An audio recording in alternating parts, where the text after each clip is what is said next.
बच्चों की गर्मियों की छुट्टियां लगे अभी 2 दिन ही हुए थे। सुबह सुबह पापा का कॉल आ गया। बोले बेटा कब आओगी। मैंने अनमने मन से बोल दिया पापा कुछ पक्का नहीं है, ऋषि टूर पर गए हैं, उनके आने के बाद देखती हूँ। पापा की आवाज़ रुआसी हो गई। बोले बेटा तुम्हारी माँ नहीं है तो क्या हुआ, तुम्हारा मायका तो है और मैं तो हूँ।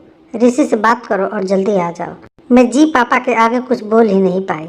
जब तक माँ थी उनसे रोज़ फ़ोन पर ढेरों बातें करती थी। साल में एक बार गर्मी की छुट्टियों में मैं पूरे 10 दिन के लिए मायके जाती थी। वो सुख किसी जन्नत से कम नहीं होता था। बच्चों से ज़्यादा मुझे गर्मी की छुट्टियों का इंतज़ार रहता था, पर जब से माँ गई मेरा मायका जाने का मन ही नहीं करता। ऐसा लगता जैसे मेरा मायका ही ख़त्म हो गया। एक सूनापन, एक खालीपन सा मेरी ज़िंदगी में भर गया था। पापा एकदम शांत स्वभाव के थे और कम बोलते, पर सबकी ज़रूरत का पूरा ध्यान रखते थे। ऐसा नहीं कि मैं पापा को प्यार नहीं करती थी, पर बचपन से मैं माँ के ज़्यादा करीब थी, या यूँ कहूँ कि वे मेरे दिल के सबसे करीब थी। अपने सारे सुख दुख एक सहेली की भांति मैं उनसे साझा करती थी। आज सुबह सुबह पापा का कॉल आया तो उन्हें मना नहीं कर पाई। पापा का दिल रखने के लिए ऋषि से बोलकर अगले ही हफ्ते के टिकट करवा लिए और पहुँच गई मायके। जैसे ही दरवाजे पर पहुंची माँ की याद आ गई। ऐसा लगा जैसे वो अभी बाहर निकल कर मुझे गले लगा लेंगी। सोच के आंखें भर आई, किंतु आज माँ की जगह पापा बाहें फैलाए मेरा इंतजार कर रहे थे। सालों बाद पापा को गले लगा के खूब रोई। पापा ने अपने आंसू छुपाते हुए प्यार से मेरे सिर पर हाथ फेरा तो दिल थोड़ा हल्का हो गया। बहुत दिन बाद पापा को देखा, कमज़ोर लग रहे थे। वैसे तो भाई भाभी और पापा सभी मेरा बहुत ध्यान रख रहे थे।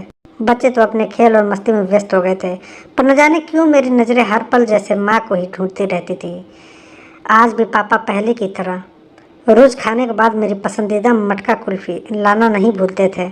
भाई भी बच्चों को कभी पार्क, कभी चिड़ियाघर तो कभी बाजार घुमाने ले जाता था। भाभी भी रोज़ मुझसे पूछकर मेरी पसंद का खाना बनाती। सब कुछ पहले की तरह ही था, बस माँ नहीं थी। इस बार मायके में मेरा दिल नहीं लग रहा था।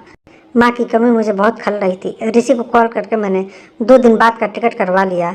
सबने मुझे रोकने की बहुत कोशिश की, पर मैं नहीं मानी। देखते ही देखते मेरे जाने का समय आ गया। आज शाम की ट्रेन से मेरी घर वापसी थी। मैंने सामान पैक करके रख लिया था, बस पापा का इंतज़ार कर रही थी। पापा न जाने सुबह से बिना बताए कहाँ चले गए थे। उनका मोबाइल भी नहीं लग रहा था। मन घबरा रहा था, बिना बताए आखिर गए कहाँ। इधर मेरी ट्रेन का समय भी होता जा रहा था। समझ नहीं आ रहा था कि क्या करूं। तभी पापा का कॉल आया। बोले गुड़िया तुम लोग स्टेशन पहुंच जाओ, मैं सीधे वहीं पहुंच रहा हूं। हम लोग स्टेशन पहुंच गए। ट्रेन सही समय पर थी। पापा स्टेशन पर हमारा इंतजार कर रहे थे। उनके हाथ में एक बॉक्स था। उन्होंने मुझे देते हुए गले लगाया और बोले इसे ही लेने गया था, इसलिए देर हो गई, संभाल के रखो।